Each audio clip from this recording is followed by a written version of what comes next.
Hi everyone and good morning to all of you. आज cover करने वाले हैं 17 जनवरी का करंट अफेयर जो कि द हिंदू को यहाँ पे कंप्लीट एनालिसिस करने वाले हैं। एग्जाम ओरिएंटेड एनालिसिस करेंगे। देखो यहाँ पे दोनों पोर्शंस को यहाँ पे कवर करने वाले हैं। एक पोर्शन जो न्यूज़ का आते हैं उसको कवर करेंगे, इसी के साथ जो एडिटोरियल वाले सेक्शन होते हैं इसको भी कवर करने वाले हैं। ये कंप्लीट यहाँ पे द हिंदू एनालिसिस होगा, एग्जाम ओरिएंटेड ही यहाँ पे कवर करने वाले हैं। क्लियर है? तो स्टार्ट करते हैं फिर द हिंदू एनालिसिस को। जितना टाइम रिक्वायर है, जितना टाइम द हिंदू एनालिसिस में देना चाहिए उतना टाइम ही यहाँ पे स्पेंड करने वाले हैं। अननेसेसरी का टाइम को यहाँ पे एक्सटेंड नहीं करेंगे, ठीक है? क्योंकि यहाँ पे अल्टीमेटली एग्जाम को क्लियर करना है और जो हमारा माइंड होता है उस माइंड को एक नेक्स्ट लेवल तक जाना है, ठीक है? ऑफिसर लेवल तक माइंड को बिल्ड करना है। तो देखो पहला न्यूज है, फर्स्ट न्यूज से स्टार्ट करते हैं जो कि पेज नंबर पहला ही पेज है। ये हाईएस्ट एनुअल स्पाइक्स ऑफ 44 है ना 44,000 स्टार्टअप एडेड लास्ट ईयर।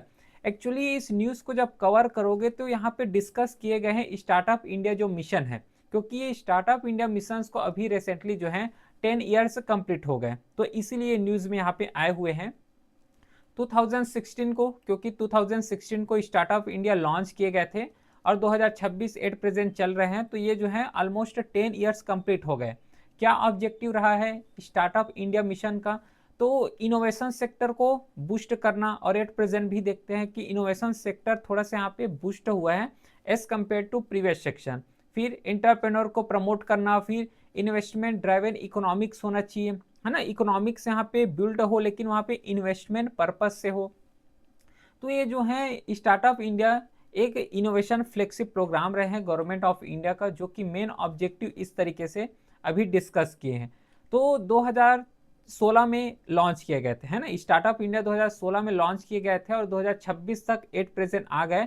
तो इन 10 साल में क्या क्या जो है चेंजेस देखने को मिला, क्या क्या अचीवमेंट रहे हैं?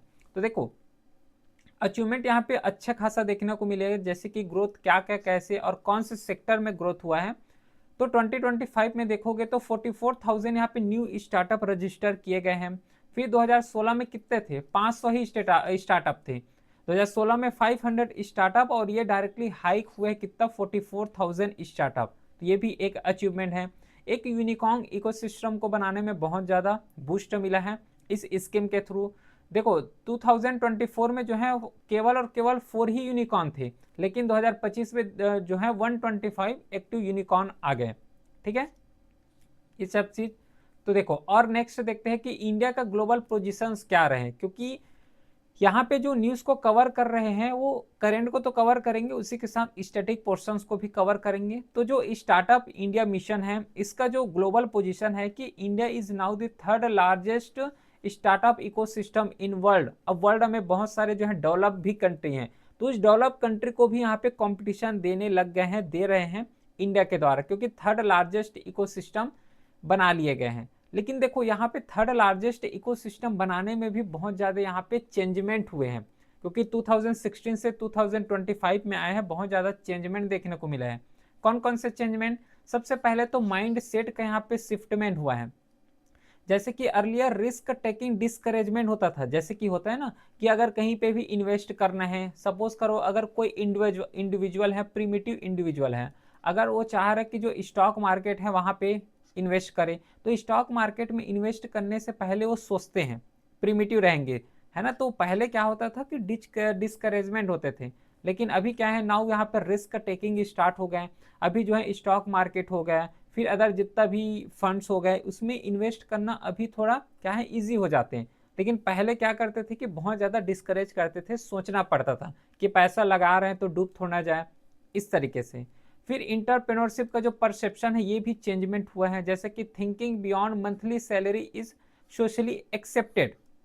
देखे होंगे कि अगर कोई जॉब कर रहे हो तो उसमें मंथली सैलरी आएगा, ये नहीं देखते कि अगर इस 1 ईयर में अगर कुछ काम कर रहे हैं तो ये मंथली सैलरी से भी 2 गुना आ सकता है, ठीक है? मंथली सैलरी से 12 ईयर में मान लो जितना मनी आ रहा है, तो मंथली अगर उस सैलरी आ रहा है तो उसी को अगर ईयर में एक टाइम आए तो इस मंथली सैलरी को भी सरपास कर सकते हैं।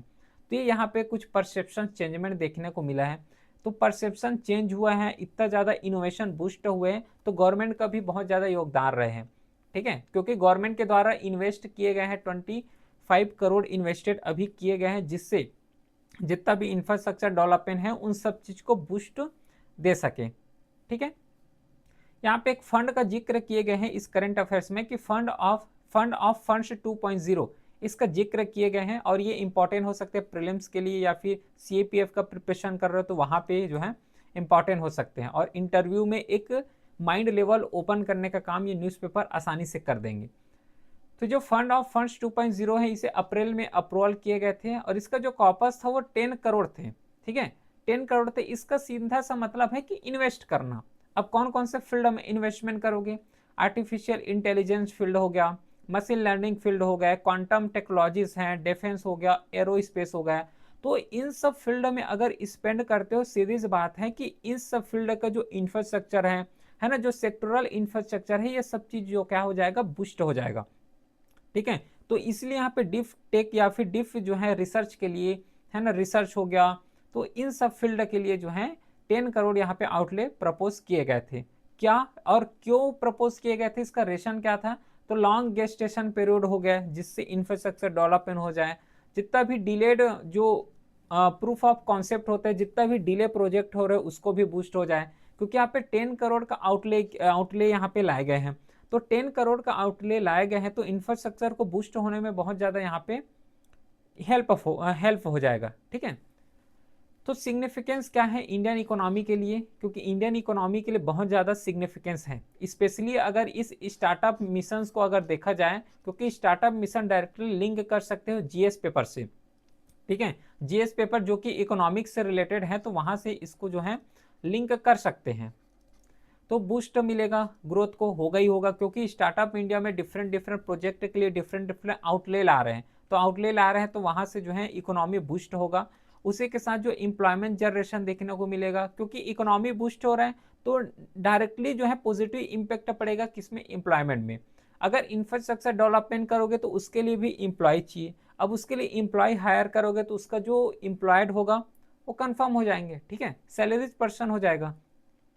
प्लस टेक्नोलॉजी को स्ट्रेंथन करने में इनकरेज करना है, प्राइवेट जो रिस्क कैपिटल है, सपोर्ट आत्मनिर्भर भारत, क्योंकि इंडिया का मिशन भी है कि आत्मनिर्भर भारत जो है सेल्फ गवर्नमेंट है, सेल्फ जो आत्मनिर्भर भारत है इसको प्रमोट करना है। जितना भी डिफेंस सेक्टर हो गया, एरोस्पेस सेक्टर हो गया, क्वांटम सेक्टर हो गया, क्योंकि इन सब चीज में डिफेंस को या फिर एरोस्पेस या फिर क्वांटम, ये जितना भी फील्ड है इसमें सेल्फ डिपेंडेंट होना बहुत ज़्यादा जरूरी है, कंपलसरी है। क्योंकि खुद सोचो, यहाँ पे एक सेक्टर का एग्जांपल लेते हैं, डिफेंस सेक्टर। अब इस डिफेंस सेक्टर में हर एक पार्टिकुलर थिंग्स को, चाहे इक्विपमेंट हो, चाहे जो एयर जो है एरोप्लेन बोल सकते हो, हेलीकॉप्टर हो, इन सब चीज को अगर दूसरे कंट्री से जो है क्या कर रहे हो, इंपोर्ट कर रहे हो, तो इंडिया अपने लेवल में भी तो कुछ करे, है ना।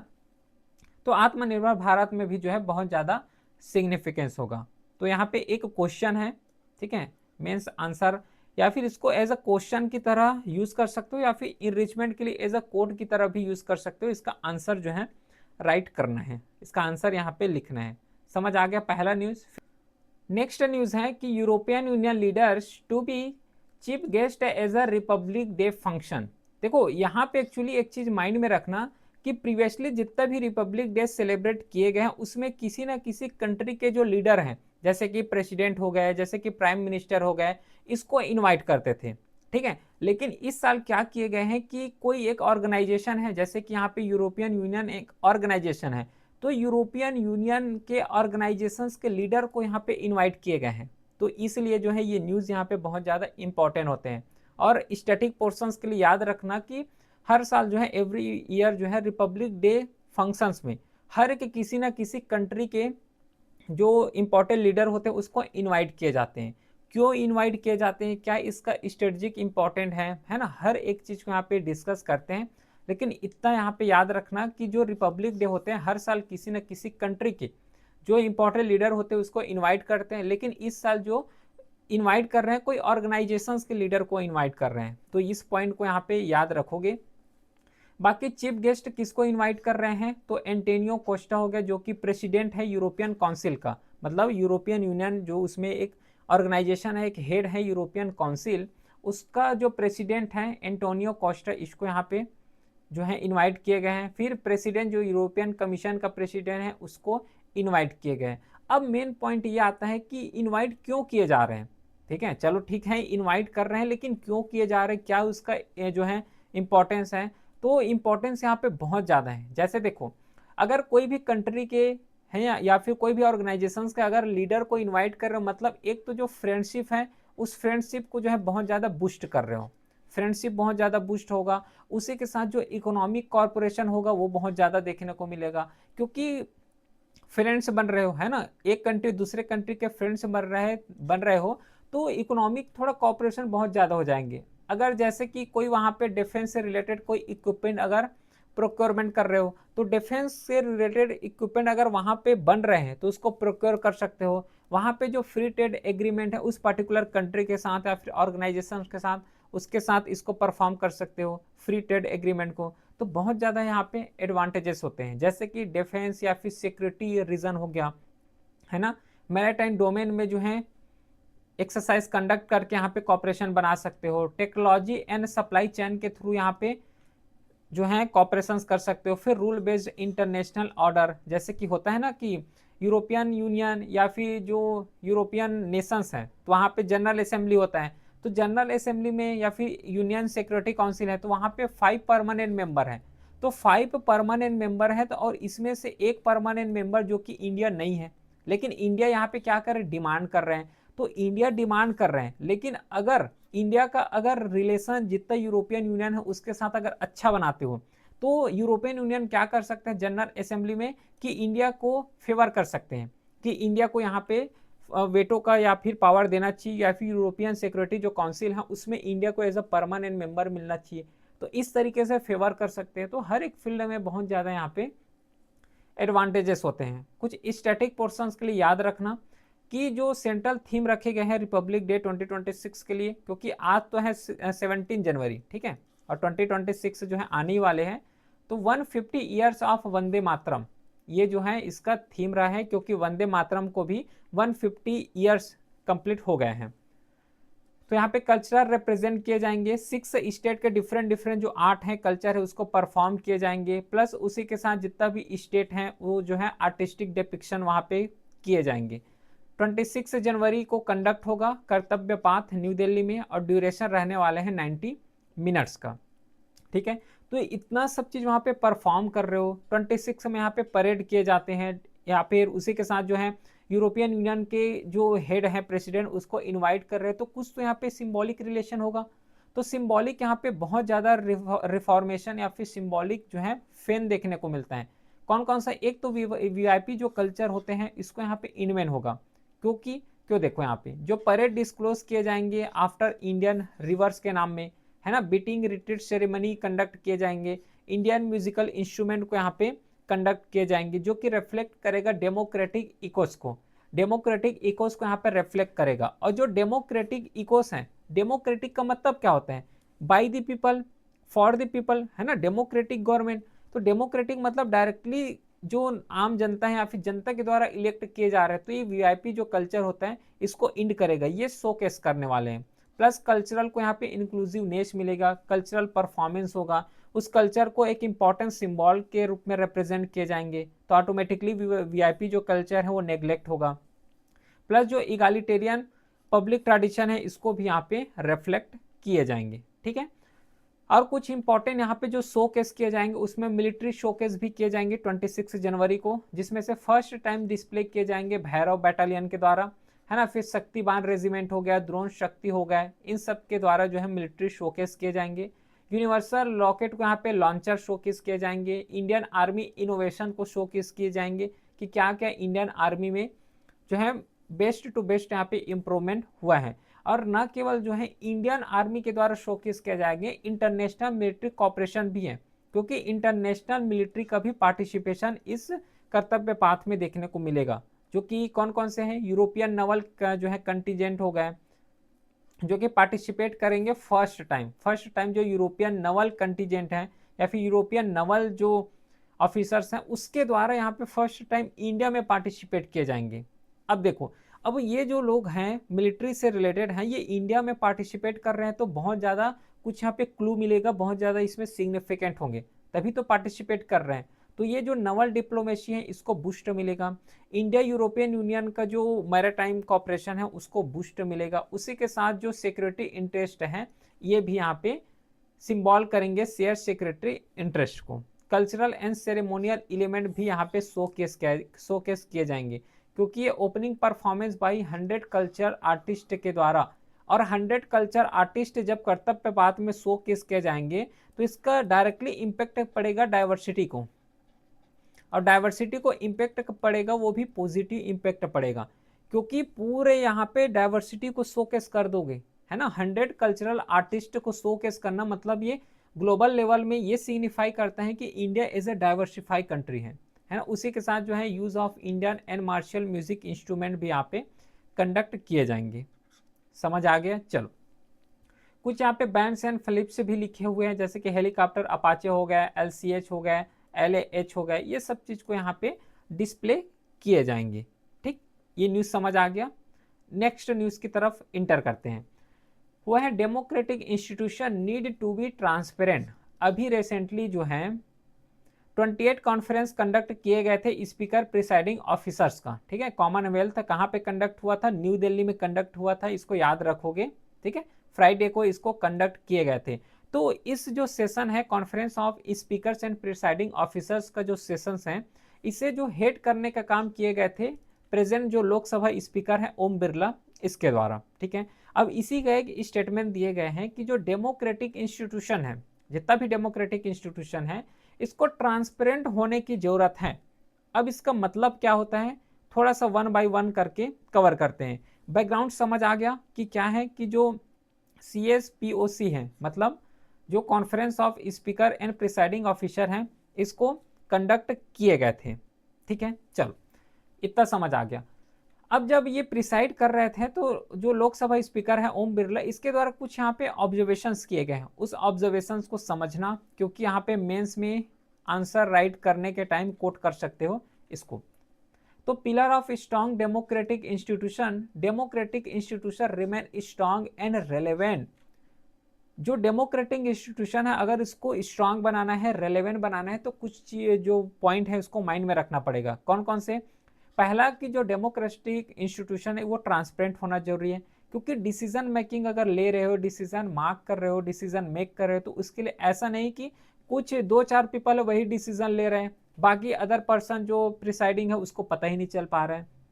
ट्रांसपेरेंट होना है, उसी के साथ इंक्लूसिव होना चाहिए। कोई भी रूल्स या रेगुलेशन बना रहे हो तो हर एक डाइवर्सिटी को टारगेट करते हुए रूल बनाना चाहिए। ऐसा नहीं कि कोई अगर इलाइट पीपल हैं तो इलाइट पीपल के लिए रूल बना रहे हो, आम जो पीपल है, नॉर्मल पीपल है, उसको लिए जो है वो रूल सेटिस्फाई ही नहीं हो पा रहे, अप्लाई ही नहीं हो पा रहे हैं। प्लस रिस्पॉन्सिवनेस होना चाहिए, है ना, अलाइन विथ सिटीजन, क्योंकि अल्टीमेटली जो सोर्स होते हैं वो सिटीजन्स ही होते हैं।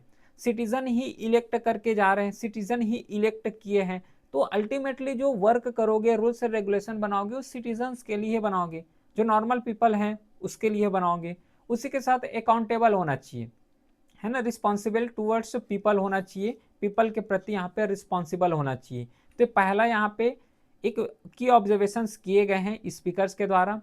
नेक्स्ट यहाँ पे role of parliament in modern democratics क्या होना चाहिए, जो मॉडर्न डेमोक्रेटिक्स है उसमें पार्लियामेंट का रोल क्या हो, ये डायरेक्टली लिंक करेगा mains exam point of view से। ध्यान में रखना, मेंस ये जो है क्लियर लिंक करेगा कि क्या जो है मॉडर्न डेमोक्रेटिक के पार्लियामेंट को यहाँ पे रोल होना चाहिए। सबसे पहले जो डेमोक्रेटिक्स फेस हैं, जैसे कि रैपिड टेक्नोलॉजी चेंज हो जा रहे हैं, सोशल मीडिया यहाँ पे इन्फ्लुएंस कर रहे हैं, प्लस राइजिंग सिटीजन एक्सपेक्टेशन है, तो सब डेमोक्रेटिक्स का एक फेज है ना, क्योंकि मीडिया का जमाना है, कोई भी चीज यहाँ पे छुप नहीं पा रहे हैं। Plus true relevance of parliamentary lies in their ability to respond to public aspiration, जैसा जो है पब्लिक चाह रहे हैं, पब्लिक ओरिएंटेड पार्लियामेंट में रूल्स बनना चाहिए। Capacity to adopt while remaining anchor in constitutional value, तो ये कुछ यहाँ पे इंपॉर्टेंट मॉडर्न डेमोक्रेटिक्स हैं, जो रोल यहाँ पे पार्लियामेंट को क्या करना चाहिए, अडॉप्ट करना चाहिए। प्लस यहाँ पे ये भी डिस्कस किए गए थे जब ये सेशंस को कंडक्ट कर रहे थे, कि जो प्रिसाइडिंग ऑफिसर हैं, जैसे कि लोकसभा में चेयरमैन, लोकसभा में यहाँ पे स्पीकर होते हैं, और जो राज्यसभा में चेयरमैन होते हैं, जो वाइस प्रेसिडेंट होते हैं वही जो है चेयरमैन बन जाते हैं एक्स ऑफिशियो। तो क्या रोल होना चाहिए प्रिसाइडिंग ऑफिसर्स का, ये भी बताए गए हैं। कि सबसे पहले काम उसका होना चाहिए कि जो पार्लियामेंट है, जो लोकसभा है, उसका यहाँ पे सेफगार्ड होना चाहिए। जो लोकसभा का डिग्निटी है उसको यहाँ पे मेंटेन करना है। इम्पार्शियलिटी होना चाहिए। अगर कोई रूलिंग पार्टी है तो उसमें पार्शियल ना हो जाओ, है ना। अगर अपोजिशन है तो उसमें जो है पार्शियल ना हो जाओ। तो यहाँ पे इम्पार्शियलिटी होना चाहिए। सीधी सी बात है, यहाँ पे न्यूट्रल बात आ रहे हैं, न्यूट्रल होना चाहिए। प्लस कॉन्स्टिट्यूशनल क्रेडिबिलिटी होना चाहिए। इंश्योर करना चाहिए कि कंसेंसस एंड डिसेंट को एग्जिस्ट करेगा। अगर कोई पर्टिकुलर एमएलए हो गए, अगर कंसेंट दे रहे हैं तो क्यों कंसेंट दे रहे हैं, और नेग्लेक्ट कर रहे हैं या फिर डिसेंट दे रहे हैं तो क्यों डिसेंट दे रहे हैं, इन दोनों का यहाँ पे को एग्जिस्टेंस होना चाहिए। ठीक है, तो इन सब चीज के बारे में जो है डिस्कस किए गए हैं। प्लस यहाँ पे debate, dissent and institutional strength होना चाहिए, क्योंकि एक्चुअली जो पार्लियामेंट बनाए गए हैं वो डिस्कशंस के लिए बनाए गए हैं। अगर कोई रूल्स एंड रेगुलेशन ला रहे हो तो वहां पे डिस्कशन होना कंपलसरी है, डिस्कशंस करो वहां पे। ठीक है, must operate with in parliament rules हो गया। डेमोक्रेटिक जो डेकोरम है, क्योंकि कोई भी रूल्स को ला रहे हो तो उसके लिए कोई एक पर्टिकुलर रूल्स है, रेगुलेशन है, तो एक रूल्स एंड रेगुलेशंस के हिसाब से चले। इन सब चीज के बारे में बताए गए हैं। कुछ यहाँ पे की थीम डिस्कस भी किए गए, जब कॉन्फ्रेंस हेल्ड किए गए थे तो कुछ जो है की थीम से भी डिस्कस किए, मतलब एक डायमेंशंस को डिस्कस किए गए हैं। कौन कौन से डायमेंशन है कि जितना भी लेजिस्लेचर से रिलेटेड जो कंटेम्पररी चैलेंजेस आ रहे हैं, जैसे कि कोरम को लेके आ गए, जैसे कि डिफेक्शंस, एंटी डिफेक्शंस को लेके आ गए, तो इन सब चीज के बारे में डिस्कस किए गए। प्लस आर्टिफिशियल इंटेलिजेंस कैसे जो पार्लियामेंट में बहुत ज़्यादा यूजफुल हो सकते हैं, एक पॉजिटिव यूजफुल हो सकते हैं, उसको यहाँ पे बताए गए हैं, मतलब डिस्कस किए गए। फिर impact of social media on democracy, जो सोशल मीडिया उसका डेमोक्रेसी में क्या इम्पैक्ट आ रहे हैं। सिटीजन इंगेजमेंट बियॉन्ड इलेक्शन, जैसे कि होता है ना कि जैसे इलेक्शन आ रहे हैं, तो इलेक्शन आ रहे हैं तो हर एक एमएलए क्या करते हैं, या फिर जितना भी पार्टी से रिलेट कर रहे हैं वो डायरेक्टली क्या करते हैं, सिटी टू सिटी यहाँ पे वोट यहाँ पे मांग रहे हैं। लेकिन जैसे इलेक्शन जीत गए उसके बाद सिटी में ही नहीं आते, ऐसा केस हुआ है। तो सिटीजन इंगेजमेंट बियॉन्ड इलेक्शन ये भी होना चाहिए। Health and well being MPs and the parliamentary staff, ये सब चीज यहाँ पे कैसे मेंटेन कर सकते हैं। तो सीधी सी बात है, ये जो आर्टिकल का सिंपल सा मेन एम यहाँ पे क्रक्स यही रहा है कि जो पार्लियामेंट है, तो पार्लियामेंट को किस तरीके से हैंडल किया जाए, पार्लियामेंट का डिग्निटी कैसे यहाँ पे बरकरार रखे, हर एक जितना भी डिस्कस किया पूरा पार्लियामेंट ओरिएंटेड ही है। ठीक है, बाकी नेक्स्ट जो अगला न्यूज रहेगा उसको डिस्कस करते हैं। उसमें से कुछ यहाँ पे प्रीलिम्स या फिर फैक्ट्स के लिए इसको याद रखोगे। चलो इंटर करते हैं हम नेक्स्ट न्यूज, जो कि secretary general of Rajya Sabha has administrative role only, ये कोर्ट के द्वारा बोले गए हैं। सेक्रेटरी जनरल क्या होता है, देखो जो राज्यसभा है तो राज्यसभा को प्रिसाइड करने का काम किसके द्वारा किए जाते हैं, चेयरमैन के द्वारा। सपोज करो कि अगर चेयरमैन न रहे या फिर ड्यूटी से कहीं बाहर गए या फिर सिक हो गए, इल हो गए, तो उस केस में जो है जो राज्यसभा इसको प्रिसाइड करने का काम किए जाते हैं सेक्रेटरी जनरल के द्वारा। ठीक है, लेकिन सेक्रेटरी जनरल में भी यहाँ पे एक कंसर्न आया है। क्या कंसर्न आया है कि सेक्रेटरी जो जनरल है ना, ये अपना जो लिमिट है उससे यहाँ पे बाहर जाके काम कर रहे हैं। तो इसीलिए यहाँ पे सुप्रीम कोर्ट ने बोला है कि secretary general of Rajya Sabha has administrative role only से कोर्ट। क्योंकि सेक्रेटरी जनरल का क्या रोल होता है, देखो अगर सेक्रेटरी जनरल के बारे में अगर डिस्कस करें तो सबसे पहली बात ये कॉन्स्टिट्यूशनल पोस्ट नहीं है। ठीक है, कॉन्स्टिट्यूशनल पोस्ट नहीं है। कॉन्स्टिट्यूशनल पोस्ट का मतलब है कि कॉन्स्टिट्यूशन में मेंशन नहीं है, लेकिन जो रूल्स हैं, पार्लियामेंट्री रूल्स है, रेगुलेशन है ना, कोड ऑफ कंडक्ट है, वहां से इसको ओरिजिनेट किए गए हैं। इसे जो है अपॉइंट किया जाता है राज्यसभा का चेयरमैन। और राज्यसभा का चेयरमैन कौन होता है, वाइस प्रेसिडेंट ही होते हैं, जो कि ये प्लेजर रहते हैं। जो चेयरमैन है, चेयरमैन का ही प्लेजर में रहते हैं। और जनरली जो सिविल सर्वेंट होते हैं या फिर पार्लियामेंट्री जो ऑफिशियल होते हैं उसी को यहाँ पे पोस्ट यहाँ पे दिए जाते हैं। ठीक है, अब यहाँ पे इसका जो रोल और फंक्शंस क्या है इसको कवर करते हैं, क्योंकि यही इस न्यूज़ का क्रक्स है।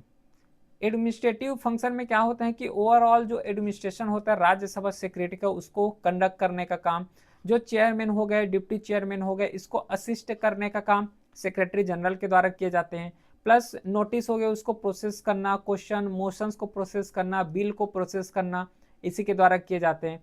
प्लस यहाँ पे एजेंडा को प्रिपरेशन करना, बुलेटिन हो गया, रिपोर्ट, ये कुछ यहाँ पे स्टैटिक पॉइंट है।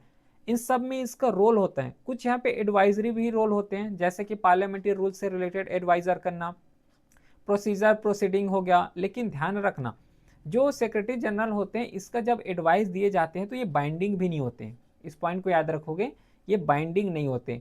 और मोस्ट इंपॉर्टेंट कि कौन सा ऐसा चीज है जो कि सेक्रेटरी जनरल के द्वारा नहीं किए जाते, जो है एडमिसिबिलिटी ऑफ द मोशन, कि कोई भी अगर मोशन आ रहा है, जैसे कि लोकसभा में क्या होता है, अगर मनी बिल आ रहे हैं तो मनी बिल को एक्सेप्ट करने का काम, रिजेक्ट करने का काम किसके द्वारा किए जाते हैं, लोकसभा के स्पीकर के द्वारा।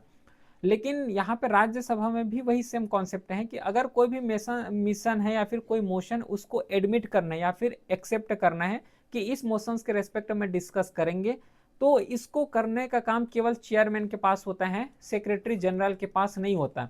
लेकिन वही चीज यहाँ पे किए गए हैं।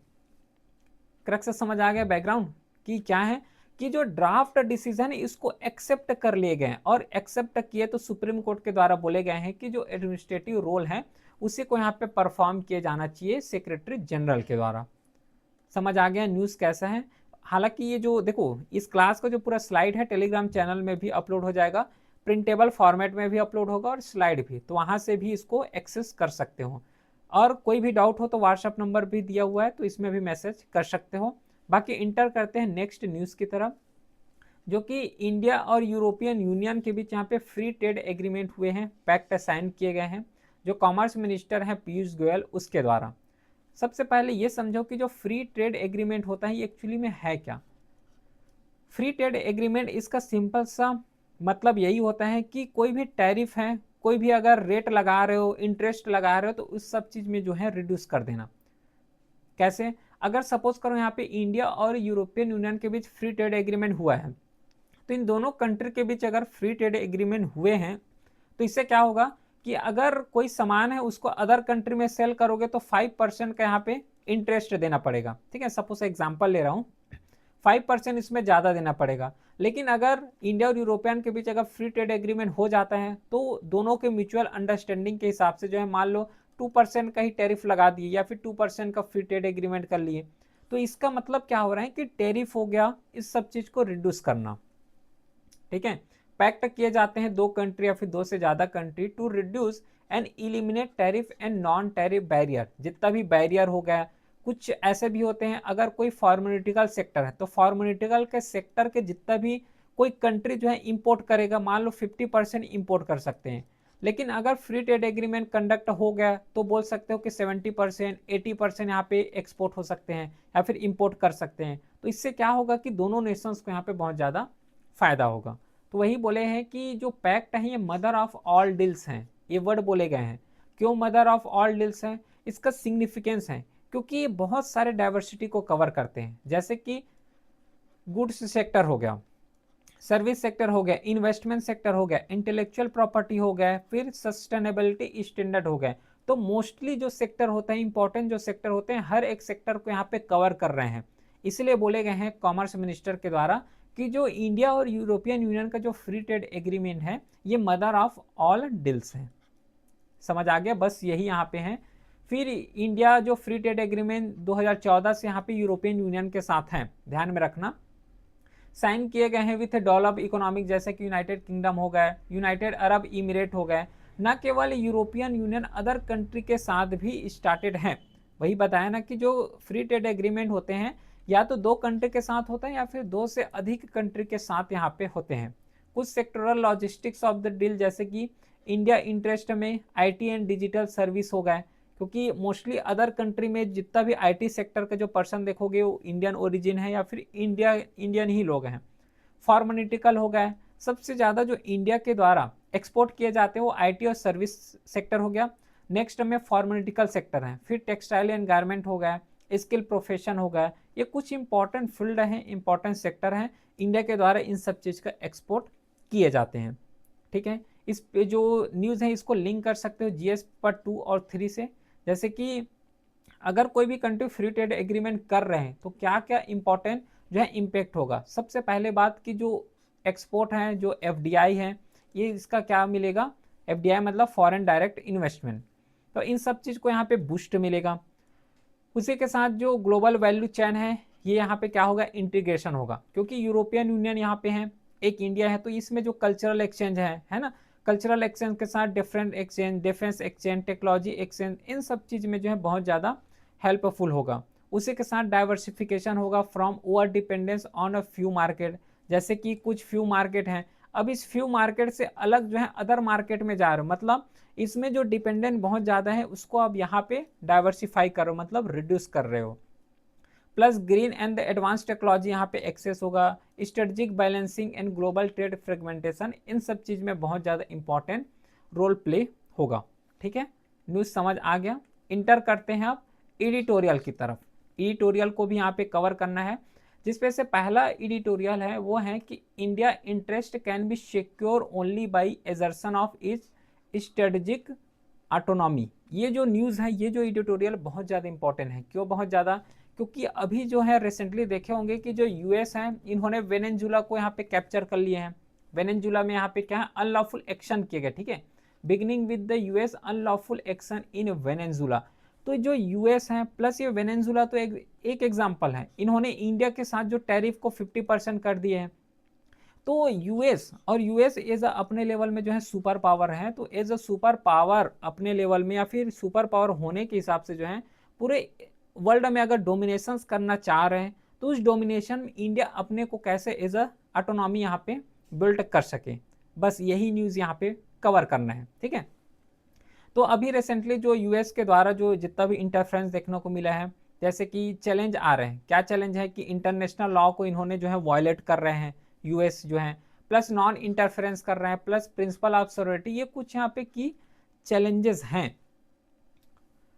देखो वन बाय वन करके डिस्कस करते हैं कि major US action of concern, क्योंकि यूएस के द्वारा ही ऐसे कुछ एक्शन लिए गए हैं जो कि कंसर्न हैं। क्योंकि अगर पूरा वर्ल्ड, सबसे पहले बात तो पूरा ग्लोबलाइजेशन में एड है, ग्लोबलाइजेशन है। अब ग्लोबलाइजेशन में अगर एक चीज इंपैक्ट हो रहा है या फिर वन पर्टिकुलर कंट्री अगर इंपैक्ट हो रहा है, तो अदर कंट्री भी इंपैक्ट वहां पे होता है। जैसे कि एग्जांपल लेते हैं ईरान। ईरान से हम लोग जो है ऑयल यहाँ पे क्या कर रहे हैं, परचेस करते हैं। अगर ईरान में अगर यूएस के द्वारा सैंक्शन लगा दिया जाए कि जो ईरान है इंडिया को ऑयल सप्लाई नहीं करेगा, तो इंडिया तो पूरी तरह से इंपैक्ट होगा ना, क्योंकि जितना ऑयल जो है ईरान से इंडिया में आ रहा है वो सब पावर सप्लाई यहाँ पे कट हो गया। तो इंडिया में क्या होगा, जो ऑयल है उसका शॉर्टेज होगा। अब इंडिया में ऑयल का शॉर्टेज होंगे तो इससे क्या होगा कि जो प्राइस है, प्राइस डायरेक्टली फ्लक्चुएट हो जाएंगे, इंक्रीज हो जाएगा। समझ पा रहे हो? तो ये ग्लोबलाइजेशन का एक निगेटिव इंपैक्ट भी होता है। तो major US action of concern क्या है कि regime change and coercive diplomacy, क्योंकि रिसेंटली देखने को मिला है कि जो यूएस अपना जो पॉलिसी लेके चल रहे हो पूरा कोअर्सिव डिप्लोमेसी ले रहे हैं। जैसे कि अभी अनलॉफुल इंटरवेंशन किए हैं वेनेजुला में, प्लस उसी के साथ जो है plan regarding annexation of Greenland, यहाँ पे स्टेट भी दे दिए गए हैं कि प्लान्स किसके थ्रू जो ग्रीनलैंड है उसको अनेक्स करने का। उसी के साथ जो पावर सेंट्रिक फॉरेन पॉलिसी उसको रिवाइव करने का। मतलब क्या, समझ पा रहे हो? पावर सेंट्रिक फॉरेन पॉलिसी, जो वर्ल्ड वार समय देखे होंगे 1942, उसमें क्या है, एक पावर था नाटो, एक जो है रशिया के द्वारा बनाए गए थे। तो मतलब उस समय दो सुपर पावर थे, तो यही दो सुपर पावर या फिर इसी टाइप का जो सुपर पावर है उसको यहाँ पे बिल्ड करने का बात कर रहे हैं। देखो ना यहाँ पे खुद ये जो है एडिटोरियल में डिस्कस किए हैं, power centric foreign policy. Next जो यूएस का यहाँ पे एक्शन ले रहे हैं यूएस के द्वारा, वो है economic coercion through tariff. Recently जैसे कि 500 टैरिफ यहाँ पे डिफरेंट डिफरेंट कंट्रीज में यहाँ पे अप्लाई कर चुके हैं। इंडिया में खुद यहाँ पे 50% टैरिफ बढ़ा दिए गए हैं। प्लस उसी के साथ प्रेशर और ईरान इन रीजनल इंस्टेबिलिटी, क्योंकि जो ईरान के में जो है प्रेशर डाल रहे हैं कि जो ऑयल है उसको यहाँ पे एक्सपोर्ट करना बंद करो, है ना। उसी के साथ इंडिया में भी प्रेशर डाल रहे हैं कि जो इंडिया पुश करते हैं कि जो चाबहार पोर्ट है, ये चाबहार पोर्ट को यहाँ पे क्या करो, विंड अप करो, वाइप आउट करो। क्यों करो? क्योंकि जो चाबहार पोर्ट है बहुत ज़्यादा क्रुशियल है इंडिया के लिए। ठीक है, क्यों इंडिया के लिए? क्योंकि इंडिया का जो पाकिस्तानी जो अफगानिस्तान है उसका एक्सेस यही चाबहार पोर्ट के द्वारा ही होता है। जो सेंट्रल एशिया में इंडिया का कनेक्टिविटी है वो भी इसी पोर्ट के द्वारा होते हैं। स्ट्रेटेजिक जो ऑटोनॉमी मिलता है वेस्ट एशिया में यही है चाबहार पोर्ट। तो इंडिया को भी यहाँ पे क्या कर रहे हैं, थोड़ा सा इम्पैक्ट में डाल रहे हैं, निगेटिव इम्पैक्ट में डाल रहे हैं। तो कुछ यहाँ पे मेजर एक्शन लिए गए, लेकिन यहाँ पे यूएस के द्वारा एक्शन लिए जा रहे हैं। तो इंडिया अपने रिस्पॉन्स क्या दे रहे हैं?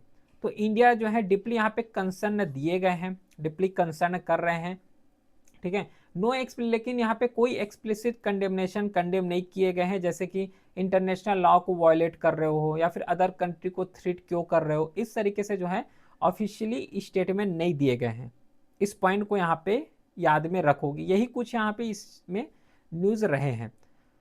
ठीक है, चलो कुछ और चीज यहाँ पे समझ लेते हैं न्यूज से रिलेटेड। एक होता है कि reason behind India caution stand, क्योंकि देखो इंडिया जो है अपने लेवल में क्या चाह रहे हैं, इंडिविजुअल रहते हैं, मतलब न्यूट्रल रहते हैं। जितना भी इंडिया का स्टैंड देखोगे बहुत ज़्यादा थोड़ा न्यूट्रल फेस में रहते हैं, तो न्यूट्रल फेस के चलते इंडिया के द्वारा भी उतना ज़्यादा यहाँ पे स्टैंड नहीं लिए गए हैं। लेकिन यहाँ पे इंडिया में भी इम्पैक्ट पड़ेगा, निगेटिव इम्पैक्ट यहाँ पे पड़ रहे हैं। एक होता है इकोनॉमिक कॉस्ट, बताऊँ कि अगर जो है ईरान में सैंक्शन लगा रहे हैं, है ना, कि अपना ऑयल जो है इंडिया को एक्सपोर्ट ना करो, तो इंडिया में निगेटिव इम्पैक्ट पड़ेगा, एग्जाम्पल के थ्रू बता दिया हूँ। प्लस स्ट्रेटजिक यहाँ पे कॉस्ट बहुत ज़्यादा यहाँ पे देखने को मिलेगा, क्योंकि इस तरीके से अगर रूल्स बनाओगे, अगर यूएस इस तरीके से अगर कोएजन करेगा, तो जो इंडिया का स्ट्रेटजिक ऑटोनॉमी है ये वीक होगा। उसी के साथ जो वल्नरेबिलिटी है एक्सटर्नल प्रेशर का, ये भी बहुत ज़्यादा इंक्रीज हो जाएंगे। क्योंकि अगर इंडिया जो है यूएस के हिसाब से चल रहा है, तो सीधी सी बात है उसका बात मान रहा है, मतलब यूएस जो बोल रहे हैं उसी तरीके से इंडिया को करना पड़ रहा है, मतलब जो एक्सटर्नल प्रेशर है इंडिया के ऊपर बहुत ज़्यादा हावी हो जाएंगे और ये जो है बहुत ज़्यादा निगेटिव फेस में चले जाएंगे। कुछ एग्जाम्पल देखो, एग्जाम्पल लेते हैं 2019 का ही एग्जाम्पल है। जैसे कि इंडिया ने जो ऑयल है उसको स्टॉप कर दिए थे, ठीक है, देखना इसका निगेटिव एडवांटेजेस कैसा, निगेटिव यहाँ पे इम्पैक्ट कैसा होता है। इंडिया ने ऑयल, ईरान से ऑयल जो है बाई करना बंद कर दिए थे, ईरानियन ऑयल को, वेनेजुएलियन जो ऑयल है उसको। लेकिन ध्यान रखना कि यहाँ से ऑयल को तो बंद कर रहे हो, लेकिन इसका डाइवर्सिफाई कौन करेगा। जैसे कि इंडिया जो है ईरान से ऑयल परचेस कर रहे हैं, अब उसको बंद कर रहे हैं, लेकिन अगर इस ऑयल को बंद कर रहे हो तो कहाँ से ऑयल खरीदे, लेकिन यूएस कितना दिन तक साथ देगा ये भी बताओ, है ना। अगर ईरान से बोल रहे हैं, यूएस बोल रहे हैं कि ईरान से ऑयल बंद करो, वेनेजुएला से ऑयल परचेस मत करो, तो यूएस जो है कितना दिन तक ऑयल सप्लाई कर पाएगा, ये भी एक मेजर कंसर्न होता है। सोचना इस चीज को, समझ पा रहे हो। तो वे फॉरवर्ड में क्या हो सकता है कि is that principle diplomacy without confrontation, जो है जो प्रिंसिपल स्ट्रेटजी है, डिप्लोमेसी है, डिप्लोमेसी के थ्रू उसको यहाँ पे सुलझाना चाहिए। डायरेक्टली यहाँ पे वार की स्थिति हो गया, कन्फ्रंटेशन हो गया, ये सब चीज़ नहीं होना चाहिए। जो इंटरनेशनल लॉ है उसको तो एटलीस्ट यहाँ पे बरकरार रखना चाहिए, जो इंटरनेशनल लॉ है उसको यहाँ पे थोड़ा उसका डिग्निटी को यहाँ पे रखना है। सॉरिटी जो स्टेट्स का है, जैसे कि वेनेजुएला में एजर्सन कर रहे हैं, एक्सटर्नल प्रेशर लगा रहे हैं, ये सब चीज़ को थोड़ा सा डिफेंड करना चाहिए, रोकना चाहिए। प्लस जो ट्रेड है इसको डाइवर्सिफाई करना चाहिए, न्यूक्लियर पार्टनर को डाइवर्सिफाई करना चाहिए। एग्जांपल जैसे कि यहाँ पे दिया हूँ 2090 का। अब देखो जो यहाँ पे यूएस है, यूएस से रिलेटेड जो अदर जैसे कि मल्टीनेशनल प्लेटफॉर्म है, जैसे कि ब्रिक्स हो गया, एससीओ हो गया, ग्लोबल साउथ कॉपरेशन हो गया, इन सब चीज़ को यहाँ पे स्ट्रेंथन करने की जरूरत है। ठीक, न्यूज़ समझ आया। नेक्स्ट न्यूज़ में इंटर करते हैं, लास्ट न्यूज़, जो कि यहाँ पे बजट के बारे में डिस्कस किए हैं। जिस तरीके से अभी यूएस के द्वारा यहाँ पे एक्सटर्नल प्रेशर लगा रहे हैं, है ना, इंडिया को अपने लेवल में क्या ऐसा स्ट्रेटेजिक ऑटोनॉमी यहाँ पे लेना चाहिए, ये सब चीज़ के बारे में यहाँ पे डिस्कस करने वाले हैं। और ये भी डिस्कस करेंगे कि कैसे इस बजट के थ्रू इंडिया को एक नेक्स्ट लेवल तक ले जाया जा सकते हैं। देखो यहाँ पे क्या है कि इंडिया फेस यहाँ पे डाइवर्स ग्लोबल कंडीशन, ये सब चीज़ के बारे में पता है, अभी डिस्कस किए हैं। तो कोर माइक्रो इकोनॉमिक स्टडीज क्या होना चाहिए, एक होता है माइक्रो और एक होता है मैक्रो। मैक्रो का मतलब होता है इंडिया एज अ होल, ठीक है, पूरे ये ब्रॉड लेवल का कॉन्सेप्ट है। और माइक्रो का मतलब होता है ये रीजनल स्पेसिफिक का बात करते हैं कि रीजनल लेवल में ये चीज़ होना चाहिए। और माइक्रो मतलब होता है इंडिया एज अ होल। तो क्या ऐसा माइक्रो लेवल में स्ट्रेटजी होना चाहिए जिसके थ्रू इंडिया को जो अपना एक सेल्फ ऑटोनॉमी है, जो आत्मनिर्भर भारत का इंडिया का जो विजन है उसको बूस्ट मिल सके। तो सबसे पहले बात की जो स्ट्रेंथन करना है, डोमेस्टिक जो ग्रोथ लेवर्स हैं, है ना, लेयर्स हैं, इन सब चीज़ को यहाँ पे क्या करना है, ग्रोथ की तरफ आगे बढ़ना है, स्ट्रेंथन करना है। अब स्ट्रेंथन कैसे कर सकते हो, एक तो प्रायोरिटाइज करो कि जो सेक्टर ज़्यादा इंपॉर्टेंट है उसको सबसे पहले टॉप में रखो, फिर नीचे अगला सेक्टर रखो, इस तरीके से एक यहाँ पे कर सकते हो। नेक्स्ट जो है उसको मेंटेन भी करना है, ठीक है, फिजिकल कंसोलिडेशन, ग्लिच पाथ हो गया, डेफ्ट सस्टेनेबिलिटी, तो इसको थोड़ा सा मेंटेन करोगी तो दोनों तरीके से इसको जो है अच्छे तरीके से स्ट्रेटजी अगर बनाना चाहो, क्योंकि यहाँ पे बजट 2026 और 27 का आएगा, ध्यान में रखो 2026-27। तो इसमें क्या एक्स्ट्रा हम लोग कर सकते हैं वही डिस्कस कर रहे हैं, ठीक है। क्रक्स के यहाँ पे समझना, कुछ यहाँ पे बात क्या की है, प्रायोरिटाइज करना। कोई भी चीज को प्रायोरिटी में रखोगे तो कैसे प्रायोरिटी में रखोगे, या फिर कौन कौन से सेक्टर है जिसको प्रायोरिटी में रख के इंडिया का डेवलपमेंट है उसको नेक्स्ट लेवल में ले जा सकते हैं, है ना। इंडिया को जो है डेवलप नेशन कैसे बना सकते हैं। तो सेक्टर वाइज अगर डिस्कस करें तो पहला सेक्टर वो है डिफेंस एंड स्ट्रेटेजिक मैन्युफैक्चरिंग। इसमें जो है इंक्रीज करो, जैसे कि 26% है अभी जो है 2025-26 का जब जीडीपी का शेयर देखोगे तो 26% है, इसको 30% में ले जा सकते हैं। प्लस डीआरडीओ का जो अलोकेशन है उसको 10 करोड़ होना चाहिए। ये यहाँ पे प्रोजेक्ट कर रहे हैं, ध्यान रखना ऐसा होने वाला है कि नहीं है, ये फ्यूचर ओरिएंटेड है, लेकिन डिस्कस यहाँ पे इस तरीके से कर रहे हैं। अगर इस टाइप से अगर ओरिएंटेशन लेते हैं तो बूस्ट हो जाए। प्लस डिफेंस इंडस्ट्रियल कॉरिडोर, जैसे कि यूपी हो गया, तमिलनाडु हो गया, इन सब चीज़ को थोड़ा सा स्ट्रेंथन करने की जरूरत है। प्लस डिफेंस एक्सपोर्ट को यहाँ पे ऑप्टिमाइज करो, एक्सपोर्ट जो हो रहा है डिफेंस को उसको जो है नेक्स्ट लेवल में जाओ। जैसे कि 65% ऑफ डिफेंस जो एक्सपोर्ट है 2024-25 का, ये प्राइवेट सेक्टर ने कॉन्ट्रीब्यूशन किए हैं। अब प्राइवेट सेक्टर इतना ज़्यादा कॉन्ट्रीब्यूशन कर रहे हैं तो प्राइवेट सेक्टर को इंकरेजमेंट करो। अब इंकरेजमेंट चाहे पब्लिक लिंक इंसेंटिव के थ्रू कर सकते हो, या फिर सब्सिडी के थ्रू कर सकते हो, या फिर स्मॉल लेवल में जो प्राइवेट सेक्टर है उसको एमएसएमई के थ्रू जो है अपलिफ्टमेंट कर सकते हो। ये कुछ मेजर यहाँ पे डिफेंस एक्सपोर्ट हैं। प्लस जो क्रिटिकल मिनरल है, जो स्ट्रेटेजिक रिसोर्स है, इसको भी थोड़ा बूस्ट करना पड़ेगा इस बजट के थ्रू, क्योंकि अभी जो है ट्रांजिशन फेज देखने को मिल रहे हैं, जैसे कि इलेक्ट्रिक व्हीकल हो गया, क्लीन एनर्जी हो गया, इन सब चीज़ का जो है टेक्नोलॉजी में एडवांसमेंट हो रहा है, ठीक है। तो जब इन सब चीज़ का एडवांसमेंट हो रहा है तो उसको ट्रांजिशंस करने के लिए यहाँ पे बजट में अलोकेशन होना चाहिए। प्लस जो नेशनल क्रिटिकल मिनरल मिशन है उसको अप्रूवल करो। सजेस्ट भी यहाँ पे किए गए हैं कि जो क्रिटिकल मिनरल है उसको रिकवरी प्रोग्राम में लाओ, मतलब डेडिकेट इसके लिए जो है पर्टिकुलर जो है प्रोग्राम्स होना चाहिए। तो इन सब चीज़ को कहाँ ऐड कर सकते हो, बजट में ऐड कर सकते हो, ठीक है। ये सब चीज़ बोले गए हैं। प्लस जो एक्सपोर्ट कॉम्पिटिटिवनेस है ग्लोबल में, इन सब चीज़ को थोड़ा सा यहाँ पे स्ट्रेंथन करो, क्योंकि अभी भी उतना ज़्यादा मतलब एडवांटेजेस में नहीं है ना। अगर कवर किए होंगे इकोनॉमिक्स में तो फिजिकल डेफिसिट भी बहुत ज़्यादा है, वाइडन जो है फिजिकल डेफिसिट का वो भी बढ़ रहे हैं, तो उसको भी यहाँ पे बूस्ट करने का बात किए गए हैं। तो कुछ यहाँ पे इंपॉर्टेंट। प्लस जो ड्रोन सेक्टर है इसके बारे में स्पेशली फोकस किए गए हैं ड्रोन सेक्टर में, ठीक है। तो ड्रोन सेक्टर को यहाँ पे प्रपोज किए गए हैं पब्लिक लिंक इंसेंटिव, जो कि 120 करोड़ से यहाँ पे 100 करोड़ यहाँ पे क्रिएट करो, है ना। क्योंकि ड्रोन फील्ड यहाँ पे बहुत ज़्यादा हेल्पफुल है, क्योंकि ड्रोन फील्ड जो है डिफेंस हो गया वहाँ पे भी बहुत ज़्यादा इंपॉर्टेंट है, सिक्योरिटी फील्ड के लिए बहुत ज़्यादा इंपॉर्टेंट है। तो जो है 120 करोड़ जो आउटले है इसको 100 करोड़ करो, जिससे ज़्यादा से ज़्यादा ड्रोन सेक्टर को बिल्ड किया जा सके। प्लस जो फाइनेंशियल सेक्टर है, कैपिटल मार्केट है, जैसे कि कॉर्पोरेट बॉन्ड मार्केट हो गया, इन सब चीज़ में जो है बहुत ज़्यादा क्या करो कि जो रूल्स है रेगुलेशन उसको फ्लेक्सिबिलिटी में लाओ। जैसे कि मेजर क्या क्या सजेस्ट किए गए हैं कि लोअर क्वालिफाइंग बोरोइंग थ्रेशोल्ड इसको जो है एप्लीकेबल में लाओ, इंक्लूड करो लिस्टेड एंड अनलिस्टेड कॉर्पोरेट्स को। प्लस जो इंश्योरेंस इन्वेस्टमेंट कैप है जो 25 है उसको यहाँ पे 25 से बढ़ाओ, इसके बारे में यहाँ पे बताया गया है। कुछ यहाँ पे मेजर भी दिए गए हैं जो कि अभी उसको डिस्कस किए हैं। प्लस जो टैक्स है, ट्रेड फैसिलिटेशन है, इन सब चीज़ में रिफॉर्म होने की ज़रूरत है। तो ये एडिटोरियल में यही सब चीज़ बताए हैं, क्या क्या जो है जो 40% वैकेंसीज हैं इसको फिलअप करने के बाद किए गए हैं।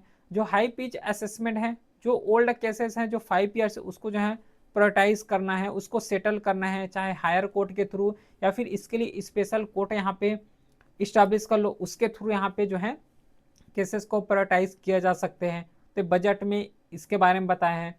प्लस जो ट्रेड फैसिलिटेशन है, एईओ जो रिफॉर्म है इसके बारे में डिस्कस किए गए हैं।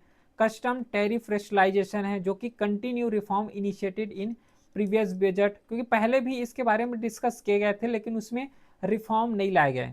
रिफॉर्म में क्या क्या मेजर लेना था, रिड्यूस करना था जो टैरिफ स्लैब है, इस टैरिफ स्लैब को जो है रिड्यूस करोगे, तो टैरिफ स्लैब को अगर जितना कम करोगे उतना ज़्यादा जो है अदर कंट्री एक्सपोर्ट कर रहे हैं या फिर इंडिया इंपोर्ट कर रहे हैं उसमें ज़्यादा बहुत ज़्यादा हेल्पफुल होगा, ठीक है। प्लस जो ड्यूटी स्ट्रक्चर है उसको एड्रेस करना है, प्लस ड्यूटी जो अक्रॉस वैल्यू चेन है उसको जो है कैलिब्रेट करना है। तो कुछ यहाँ पे मेजर भी दिए गए हैं, सजेस्टेड मेजर भी दिए गए हैं।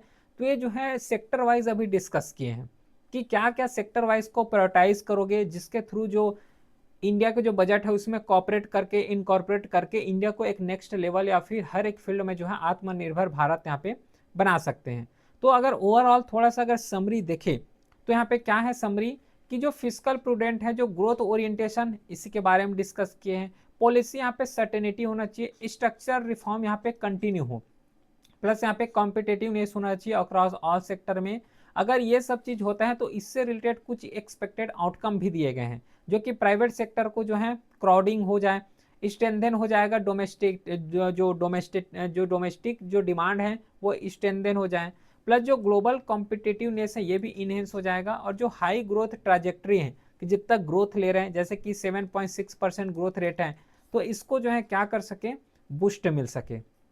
ठीक है, तो ये तो रहा द हिंदू का overall analysis, one stop solution for current affairs. जितना इंपॉर्टेंट है, जितना एग्जाम ओरिएंटेड करंट अफेयर्स जो न्यूज़ में रहे उसको डिस्कस किए हैं। इस क्लास को जो पीडीएफ है, स्लाइड है प्रिंटेबल फॉर्मेट में भी, प्लस ये जो स्लाइड है टेलीग्राम चैनल में अपलोड हो जाएगा। और इसका जो अगर कोई भी डाउट भी हो तो व्हाट्सएप नंबर भी है, तो इसमें मैसेज कर सकते हो। बाकी फिर मिलते हैं नेक्स्ट क्लास में, तब तक के लिए thank you, have a great day.